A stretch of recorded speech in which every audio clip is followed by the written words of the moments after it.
Hello, hello. It is Jeremy Greider, the e-commerce redneck, and today we have a really great guest I am super excited about because this is something that is practical. This is something that people I think will learn from, and it'll be useful to most people in e-commerce. We have Britt Taylor and Luke Larson from Shipware. Which I won't steal their thunder too much, but basically they help you save money in shipping, and it's because they're pros from, FedEx, UPS, all these guys. They know all the tricks of the trade and they help you save money. But Britt, Luke, if you guys could give me a little bit more, maybe introduce yourself, tell us a little bit more about the company. Thanks for having us, Jeremy. We appreciate it. I'm Britt Taylor. I brought the smartest guy on my team, Luke, with me to be able to kind of showcase what we do. When it's all said and done, though, I think you kind of nailed it. We have been in the big carriers, whether it's UPS or FedEx or DHL, the post office. I mean, our entire team has years and years of experience working for those guys. And it comes to a point when you're working for them, how much are we actually helping our customers? Right.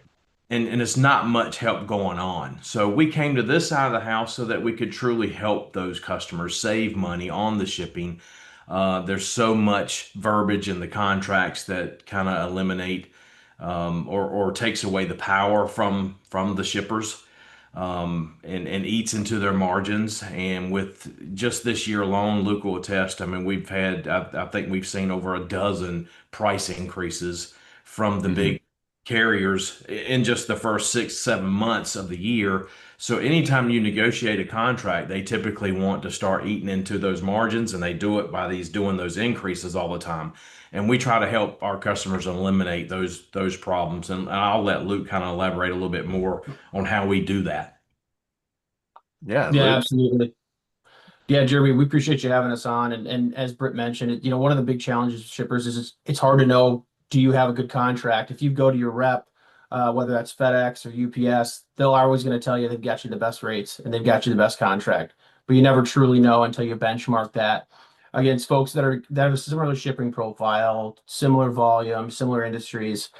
And we bring all of that data together from thousands and thousands of different shippers across different verticals and are able to give you an apples to apples comparison of truly how your contract stacks up versus somebody that's got a very similar product mix or shipping profile to yourself. Right. Well, and so what does that look like? What does Shipware look like with a store? Is it an app that goes on the store? Is it how does it work and where does it work, I guess? So we're working behind the scenes. So there's not an app or a plugin or Okay. anything like that. What we're doing is pulling that raw carrier data, what we call PLD or package level detail, directly from either your shipping system or the carrier's online billing, FedEx, UPS, etc. We're pulling in that data, and then we start with a no cost assessment, benchmark your rates, so we can both understand really where there's opportunity there and how your program stacks up against others. So we're working, and I mentioned about behind the scenes. I think that's an important piece. Back in 2011 or so, FedEx and UPS came out within a day of each other saying, we're not going to work with third-party negotiators, 3PNs. Hmm. Reason being, as Britt mentioned, we erode into their margins. So we're working behind the scenes in a coach and counsel role to help you negotiate. It's really a white glove process, that best-in-class carrier agreement. It can be so important too. I worked with Kettlebell Kings and we actually helped them through two exits. And really cool fact is the guy that I got to work with there is now the e-commerce director at GameStop. So pretty awesome. But I'll tell you, the one thing he did as the guy that ran all the e-commerce stuff there at that store was figure out shipping early on. And that was the one thing that allowed him to do everything else. And I always say it's kind of like a death by a thousand knives, all the things you got to figure out in e-commerce. But this is one of the bigger ones. This isn't such a small knife. If you're getting really jacked on your uh, e-commerce shipping, you're in trouble. So what are some of the things that y'all have been able to cure in e-commerce and the shipping world?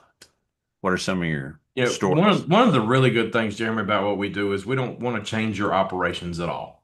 And Hmm. that was the misconception. Even you led into that. Are you an Right. app or are you a software? We're not Right. a software. We're not a plug-in. We're not a third-party reseller. We're not selling rates. We're not doing any of that. If you're using UPS right now and you like UPS right now, we want you to Right. continue to use UPS. We want you to continue to use whatever software you're using, whether it's a Shopify store or whatever ERP system you happen to be on, or your WMS platforms. Or, we deal with a lot of customers that typically ship, $1 million or more a year. But Mhm. this works for the same customers that ship $40,000 a year. In the end, we are here just to guide you to help you get the best rates possible. We were just talking about the next conference we were going to is in Chicago. Well, Hmm. what's going on in Chicago shipping wise? Because in Chicago, in that lane, there's a Hmm. pricing director for UPS or for FedEx. They know Okay. what's going on in that lane. What's Right. going on in Chicago is not what's going on in California. Right. Oh Everything's yeah. more expensive in California. So guess what? They pay higher rates in California. What's Absolutely. going on in California is not what's going on in Florida. They're paying a little bit less in Florida. When you manage $20 billion worth of shipping data across the country, it's easier for us to benchmark and figure out where the market actually is because we've got a bigger picture, right?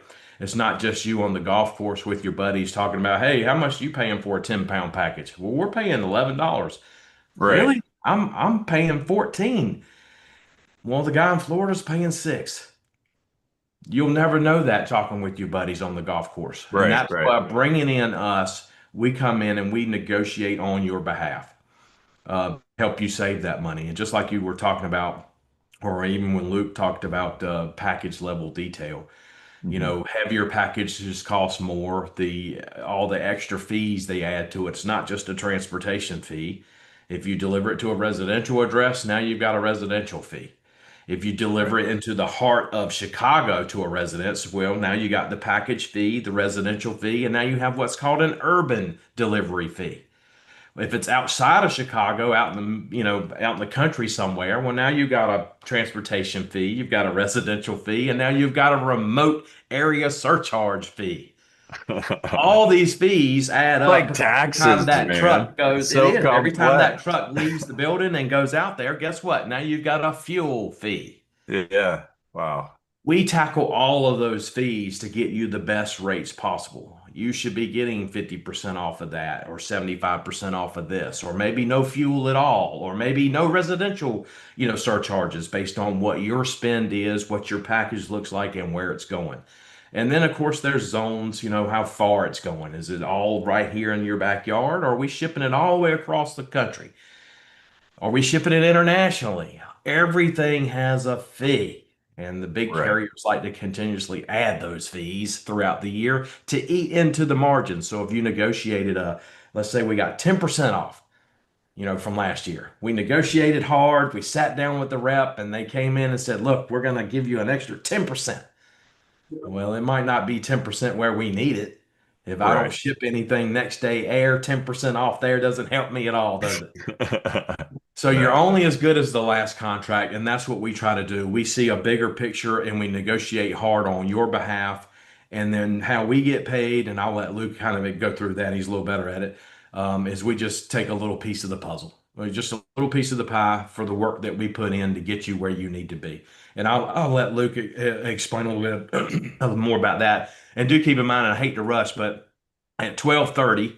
I actually have to bail. I'm gonna let Luke, kind of carry it out, but I'm meeting with Absolutely. one of the largest golf suppliers in the country, and we're gonna see if we can't save them a few $1 million in some shipping costs. That is awesome. Yeah. Well, I mean, duty calls sometimes, It does, but I do So, appreciate the opportunity, Jeremy. I love what you guys are doing. I hope we'll, meet again. It was one of these. You probably should hit the shop talk in Chicago since you've never been. And yeah. you'd probably get along out there really well. That it's the same kind Yeah. of group of people that would love what you're doing and how you're doing it. Awesome. Awesome. Yeah, I'm going to try to get out there if I can. I believe we are planning on that, but I'll let everybody know real soon. Luke, Luke. tell them about the pricing. How do we go about getting paid? Yeah, absolutely.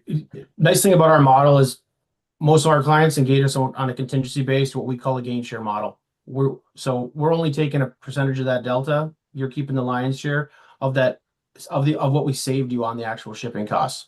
So comparing your previous rates, what we call the baseline, to the new rates that we help implement, and just sharing in that savings. So if we don't save you a nickel, you don't pay us one.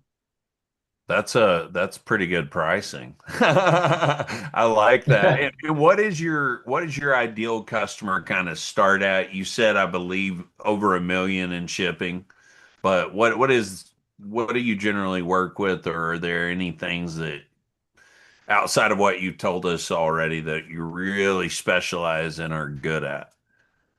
Yeah, I'd say on average, our client, a typical client is spending 500,000 to 5, 6 million a year.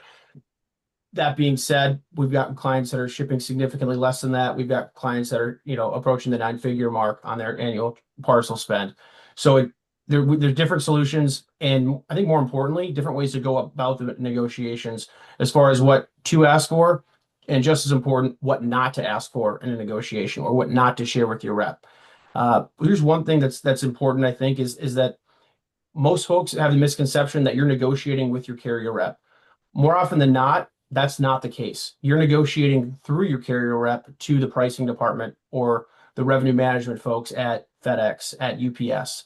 So it's about crafting that story and crafting the why behind the strategy of why these rates make sense for you and your business, relaying that message to your rep so then they can make a concise request to the actual revenue management group at the respective carrier.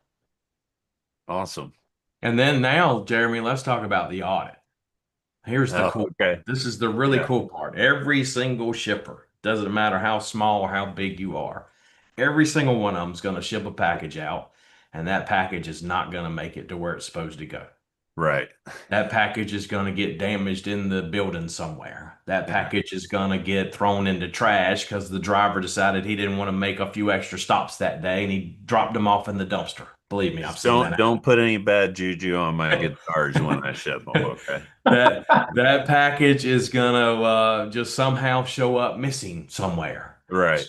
Lost packages, damaged packages, miss delivered packages where it got delivered at the wrong address.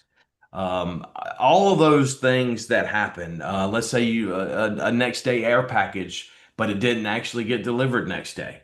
Right. Every single customer is going to run into those problems, and typically they get just washed. Oh well, that happens. We'll ship out another one. We just lost $20, Do 30 y'all bucks, claw that 30 bucks. back for them?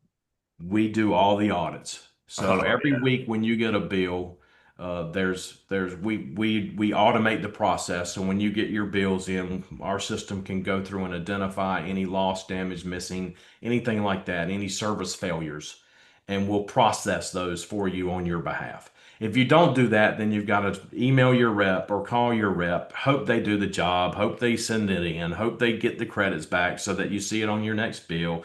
If Mhm. it didn't, you got to call the rep. So you're doing the follow up because they don't really care if you get right. You got good reps and bad reps. It's Some are on it's a top of it, nightmare. some of them are not, but you can Yeah. equate, 2 to 5% of your total spend every year is going to be on those type of things. And if you have an audit in place where it can automate that process and make that job easier for you, take something off your plate so that you're recouping any losses throughout the course of the year, that's a huge benefit for a company, especially a smaller company that just doesn't have the time or the manpower or the resources to put into doing this every single week. Because you have to go line by line by line by line by Y'all line, are y'all are manually on your own. And with us, we can automate that process for you. And right. again, we just take a percentage of what we save you. So it's a win-win. Right. That I love it. I love the idea of, taking I really liked it when Luke was talking about the pricing. It's like, hey, if we don't create the delta, we don't get a piece of the delta. And I will say I have seen people absolutely blow their own minds because, when they first start out their store, they're so used to everything being way too expensive, right? And so they get it going, they get, going along, and they think sometimes that's just the cost of doing business. They forget to look at things like, what is my rate with my credit card company? What is my shipping look like? Am I doing my taxes right? And I feel like and I hope this is like a really good red alarm for some folks that go, oh, maybe I should think about this. I'm starting to mature as a store. I'm starting to become better at what I'm doing. Maybe I should dial it in. So Well, you just hit a prime example. I mean, I think Shopify right now is the first option, number one option for almost any new retailer, right? right, right, And with Shopify, they make it extremely, and this is why they make it extremely easy because you can get a Shopify store, you get your domain name, it comes preloaded with rates, whether it's the post office or UPS or FedEx, it comes preloaded with the rates. It comes preloaded with a merchant account that will process those payments for you. So yes, getting your store off the ground is super easy. But like anything, easy is how you bake a cake, right? The rates you're getting are horrible. The merchant fees you're paying are horrible. All this, easy out of the box solution comes with a price.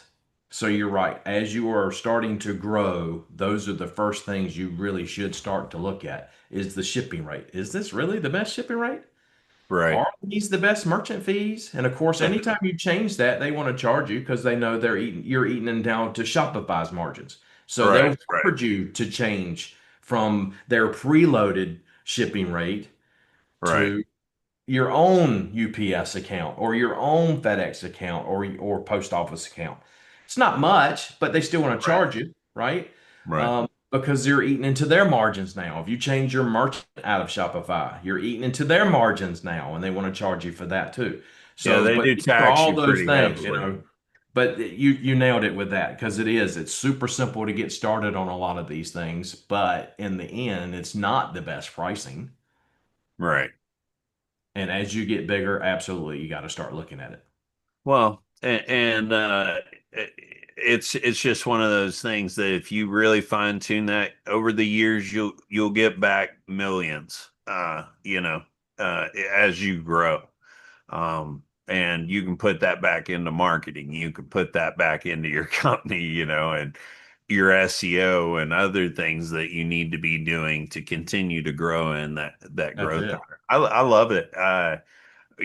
Britt, we met at Sub Summit, and I thought right away, like felt like we clicked, and really nice guy, and I think the service rather, is definitely a premium service, premium kind of white glove concierge thing, and I love it, and that's what people are looking for as they grow. So I definitely I'm excited that the people that are in my network are going to get to see this and hopefully learn from that. And with that said, I know you've got to go here pretty soon, so I wanted to go ahead and jump into the questions if I could.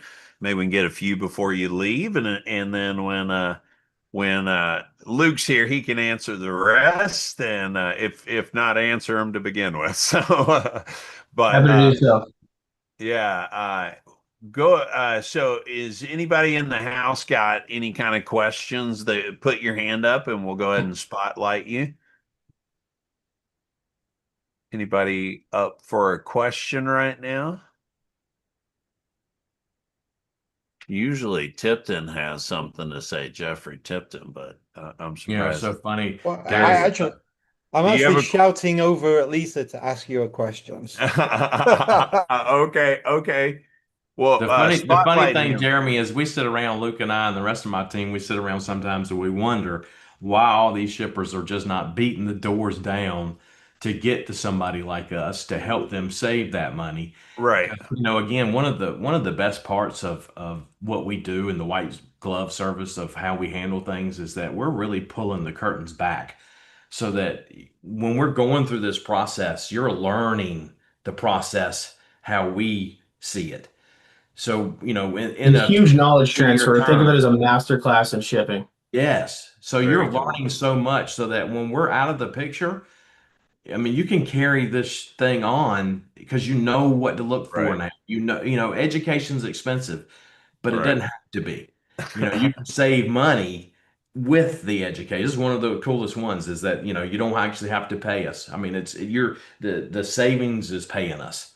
So Right. Right. it really is such a win-win, no matter how you look at it. It's just you cannot go wrong, whether it's audit or whether it's a contract optimization or, if you're a smaller shipper, we also have a group programs where, there's power in numbers. We've always heard that saying, and we can do the Right. same thing here. We have access to a group program. So if you're a smaller shipper and you think, maybe I'm not big enough for these guys, we can look and see, hey, if I've got 2,000 people on a group plan, that's Right. 2,000 people. That's a lot of shipping dollars. Now you're equating yourself and you're on the same kind of pricing program as like a Best Buy or an Apple would be. You can get those same great rates because there's power in numbers. So Right. even if you're a smaller shipper and you're just not, you don't feel like you're quite there yet, we can get you in a group plan, and that's evergreen. It's constantly evolving, it's constantly being tweaked, it's constantly staying ahead of the market to keep best in class rates going. And you can stay a small shipper. You can stay a small. I mean, I know plenty of people that are small. When I say small, I'm just saying, hey, they're taking care of them and their families. It's, Right. they're doing enough to maintain a lifestyle. They don't have to get to where, some of these other guys are. But in a group plan, real simple, easy switch to a group plan can get you Mhm. some best in class rates, even as a small shipper.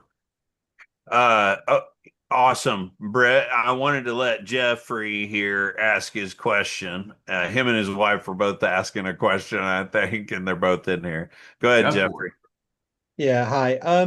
As you may or may not know, we are in Hong Kong. We spend a lot of time going to China, and we were talking to a lot of logistics companies because they were very aggressively trying to get work, I think, because of the tariffs and all those kind of things. But one of the things that come across is that there's a lot of drone activity in delivery evolving over here. And I'm wondering whether you actually have a future plan in that kind of direction, or you're just strictly sticking with like putting it in a van and manually carrying it. What's your strategy for the future? Our strategy has nothing to do with what the carriers are doing. Again, we're not a Right. carrier. If UPS or FedEx and all those guys decide to go completely drone, well, then we'll adapt and our pricing, what we do is still helping you save money on those drone pricing. It kind of is, so to speak, if that makes sense. It's still Right. our entire goal is just to save you money. We're not a carrier. If UPS decides to go to all electric vehicles and now they got to make pit stops to do, to charge their electric car. I don't know. How they operate is how they operate. We're just here to make sure that you're paying the absolute lowest prices you can get for your, what's good for you based on your packages, based on where they're going, and based on the weight, all that package level detail, and what's good for you. That's it. So we don't care if they go all drone. Yes, you're right, though. I think you mentioned something about adding drone surcharges. Yeah, they probably would. They're getting ready to come up with, you've heard of what's the air tags? You've heard of air tags going on luggage? Well, they're doing something similar in a label now. The RFID labels. Right. Exactly. They're going to charge more for that. We don't want you Right. to pay us, but if they want 50 cents a package for those, we don't want you to pay that much. Our goal is just to save you money, whichever way we can do it. And with That's that, I do need to bail. Jeremy, thanks again. You're in Yeah. good hands. Thank Luke you. is literally, he is the most knowledgeable guy on our team. So you guys have at it. Luke, thank you again, buddy, for coming and joining me with all this. Yeah, absolutely. Absolutely. Thank And you, Brett. we'll catch you on the flip side. Yeah, Luke, I have one question here. we have a couple of questions. Hold on one second. Who was that? It's Nitin this side. Hey, Nitin. How are you doing, How are you sir? doing, Jeremy? So I just started with my Shopify development company here in India. So I Right. wanted to know how I can start with the partnership with you all guys and It's my new company, and I'm just starting with the development of our Shopify stores.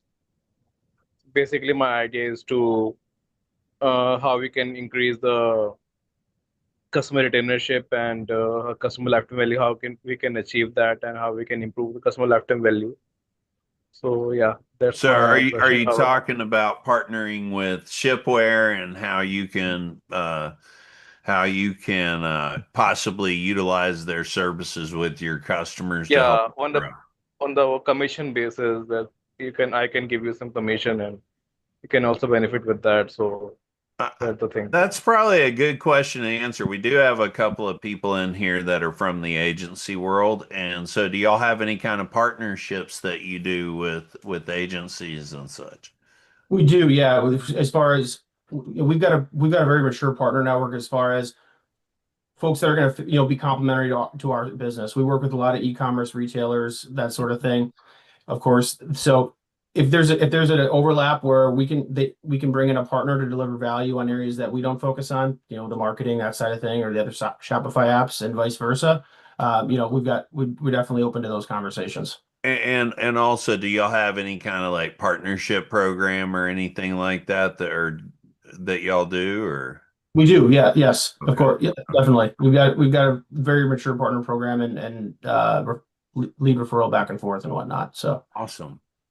Nitin, thank you for your Yeah. question. I did want to address Damian Kennedy, a friend of mine from here in Austin, asked a question: what is the minimum GMV merchant needs to have to make it worthwhile for y'all?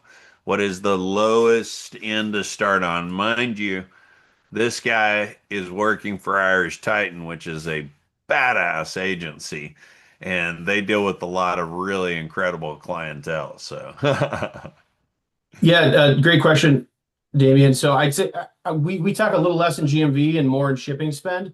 Uh, as a rough number, and it's going to vary by industry and product mix and all that. Usually, revenue is usually about 10x what your shipping spend is, roughly speaking. That can vary significantly, but we talk a little more on the shipping spend side. So usually about 100,000, 200,000 or so, as far as annual shipping spend is when it starts to make sense for both sides and be equitable for both sides.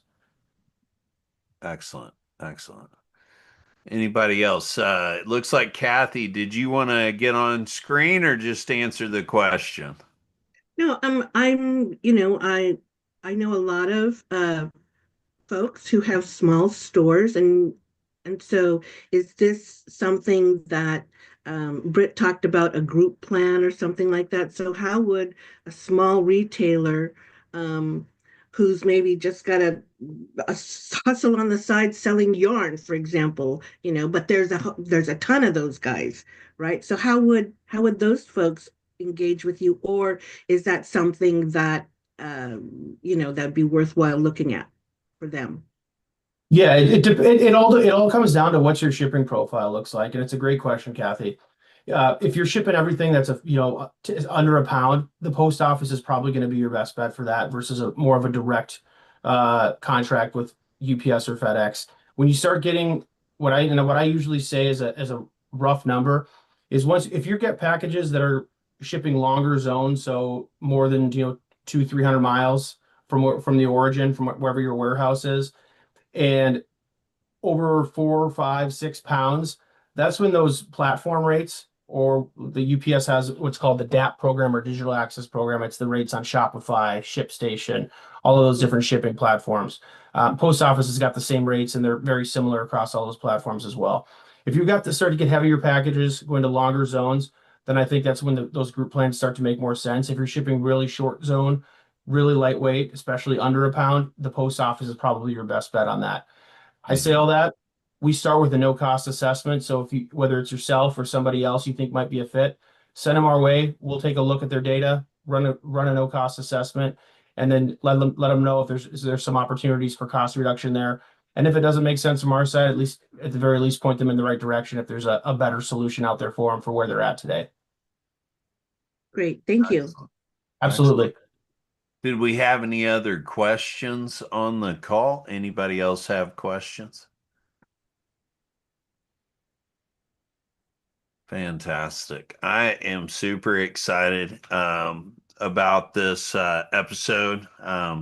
Always, I'll tell you, Luke, my big thing, I spent 7.5 years at Big Commerce. And the last 4.5 years, I did a job of basically helping consult and help grow clients while helping create Right. stickiness with the clients. But the things that it really comes down to are the small things. People forget that. They forget that keeping an eye on your shipping and your taxes and all these things keep your business in a more secure place and give you the ability to invest in the things that you need to, like marketing, that you're going to have to pay for. You're going to have to put money into at some point. So, very excited to bring this to my audience. Thank you again for coming on, and we'll see y'all all soon. Thank you. Jeremy, thanks for the opportunity. Appreciate the questions, everybody. Thanks. Thanks, everyone. Thanks, That everyone. was great. Thank you, guys. Really appreciate it. Everybody in the audience, I just want to say thank you so much. It is really great when you guys come out. We want you out every week if you can come. We're trying to build community around this. David Layton here. David, if you'd like to say something just about WITI real quick so everybody knows the format of what we're in, the people that maybe aren't in WITI. Thank you, Jeremy. Yes, this is our e-commerce community. WITI has many different communities, so it's great to see people here from different parts of the world. And I do like, Luke, what you were talking about. It might be good, like, to crowdsource our members that may have smaller businesses, like Kathy talked about. Maybe we should talk about that. Definitely. Well, that was great, guys. This has been a really great